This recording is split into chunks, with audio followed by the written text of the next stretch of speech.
Halo, kembali lagi di Budayakan Channel. Salam literasi dan salam prestasi. Sama seperti biasanya, doa yang terbaik untuk kamu supaya sehat selalu, semangat belajar, dan tercapai semua cita-citanya. Baik, kali ini kita akan membahas dan belajar bersama tentang materi menerapkan ragam hias pada bahan kayu dengan kompetensi dasar 3.4, yaitu memahami penerapan ragam hias pada media kayu. Dan inilah tujuan pembelajaran yang harus kita capai. Peta konsep. Peta konsep dibuat supaya pembelajaran kita terarah dengan jelas. Dan inilah peta konsep yang kita gunakan. Penerapan ragam hias pada bahan kayu. Sejak masa lampau, kayu digunakan untuk membuat perabot rumah tangga, seperti kursi, lemari, dan peti. Dan pada bagian bangunan juga ada, seperti tiang pondasi, pintu, dan jendela.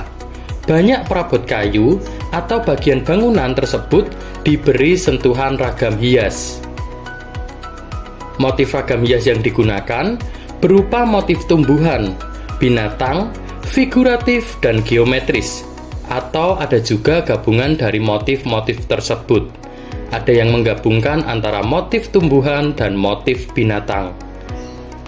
Penerapan ragam hias pada bahan kayu dilakukan dengan teknik mengukir, atau bisa juga dengan teknik menggambar atau melukis, atau bisa juga penggabungan antara teknik mengukir dan teknik melukis. Nah, tidak hanya itu, selain digunakan sebagai hiasan, ada juga ragam hias yang memiliki nilai simbolis terkait dengan kepercayaan, keyakinan, atau agama. Beberapa daerah di Indonesia seperti Jawa, Sumatera, Kalimantan, Bali, Sulawesi, dan Papua masih memiliki ragam hias yang khas pada bahan kayu. Contoh penerapan ragam hias pada media kayu. Ragam hias diterapkan pada permukaan bahan kayu yang berbentuk bidang 2 dimensi atau 3 dimensi. Penerapan ragam hias pada bahan kayu ini dilakukan dengan cara menggambar atau mengukir. Mengukir dalam hal ini adalah membentuk tonjolan atau cekungan berbentuk ragam hias tertentu pada permukaan kayu dengan menggunakan alat pahat, seperti contoh tameng dan topeng. Dan inilah contoh penerapan ragam hias. Dan berikut ini adalah teknik penerapan ragam hias pada media kayu dengan cara mengukir. Nah, alat utama untuk mengukir adalah pahat dan pemukul. Ada 2 jenis mata pahat, yaitu mata pahat mendatar dan mata pahat melengkung. Ingat ya, ada 2 jenis mata pahat, yaitu mata pahat mendatar dan mata pahat melengkung. Sedangkan untuk jenis pahat dibagi menjadi 4. Ada pahat kuku, pahat lurus, dan pahat lengkung, dan pahat miring. Yuk, kita coba bedah satu persatu jenis pahat ini. Nah, yang pertama itu ada jenis pahat kuku atau biasa disebut dengan pahat penguku. Nah, pahat ini berbentuk lengkung seperti kuku manusia.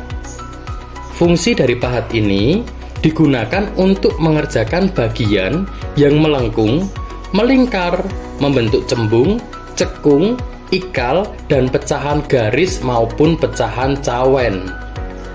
Inilah penjelasan dari pahat penguku. Yang kedua, ada pahat lurus atau biasa disebut juga dengan pahat penyilat. Bentuk pahat ini berbentuk lurus. Fungsinya adalah digunakan untuk mengerjakan bagian yang lurus atau bagian yang rata. Pahat ini juga dapat digunakan untuk membuat dasaran dan membuat siku-siku tepi ukiran dengan dasaran. Yuk kita simak pahat yang berikutnya. Yang ketiga, ada pahat lengkung setengah bulatan atau biasa disebut dengan pahat kol.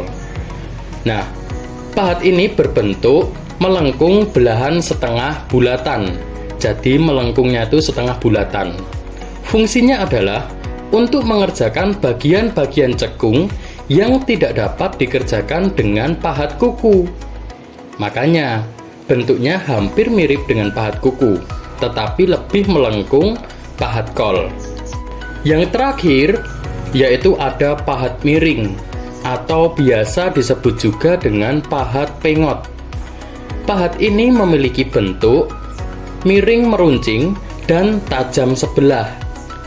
Fungsinya untuk membersihkan pada sudut sela-sela ukiran dan meraut bagian-bagian yang diperlukan. Nah, gimana? Sudah jelas kan dari jenis-jenis pahat itu tadi? Baik, itu tadi adalah penjelasan jenis-jenis pahat. Jika sudah jelas, kita memasuki tahapan mengukir kayu. Sebelum mengukir, sebaiknya kamu harus mengenal terlebih dahulu alat dan bahan, serta prosedur bagaimana cara pengerjaannya. Kegiatan mengukir pada bahan kayu kurang lebih memiliki prosedur sebagai berikut. Yang pertama, siapkan alat dan bahan untuk mengukir ragam hias pada media kayu. Dan yang kedua, memilih bentuk ragam hias sebagai objek dalam berkarya. Kamu bisa memilih bentuk geometris, figuratif, flora, atau fauna. Dan yang ketiga, buatlah sketsa ragam hias pada bahan kayu. Jika sketsanya sudah kamu buat, mulailah mengukir dengan perlahan sesuai dengan pola yang telah dibuat tadi. Dan itulah tahapan dalam mengukir kayu. Oke, itu tadi adalah teknik penerapan ragam hias pada media kayu dengan cara mengukir. Sekarang kita memasuki tahap teknik penerapan ragam hias pada media kayu dengan cara menggambar atau melukis. Nah, melukis ragam hias di atas bahan kayu pada dasarnya dapat diberi warna dengan berbagai macam cat, seperti cat minyak atau cat akrilik. Oleh karena itu, produk dari bahan kayu dapat diberi hiasan ragam hias dengan teknik menggambar atau melukis. Tentu sebelum menggambar ragam hias pada media kayu, pastikan permukaan kayunya sudah halus dan siap digambar. Kamu juga bisa menggunakan amplas untuk memperhalus permukaan kayu. Dan berikut ini adalah tahapan melukis ragam hias pada media kayu. Yang pertama, kamu menentukan terlebih dahulu tema, konsep, atau gagasan, sehingga kamu tidak kebingungan kamu mau membuat motif ragam hias yang seperti apa. Jika sudah, kamu bisa menyiapkan bahan dan alat melukis seperti cat, kuas, dan lain-lain. Dan yang ketiga, kamu bisa menyiapkan bahan kayu yang akan kamu gambar. Dan yang keempat, kamu bisa memulai dengan membuat sketsa gambar terlebih dahulu di permukaan kayu tersebut. Jika sudah membuat sketsa gambar, kamu bisa melanjutkan di tahap proses pewarnaan. Jika proses pewarnaan sudah selesai, kamu bisa memberi finishing, yaitu memberikan lapisan varnish, supaya ragam hias yang kamu buat dari cat tadi itu awet dan tahan lama. Dan itulah tahapan melukis ragam hias pada media kayu. Baik, tak terasa materi yang sudah kita pelajari sudah selesai. Terima kasih telah menyaksikan video pembelajaran ini. Semoga bermanfaat. Dan jika masih ada kebingungan, kamu bisa menyampaikan di kolom komentar. Kita jumpa lagi di video pembelajaran yang lain. Terima kasih. See you next time. Tuhan memberkati.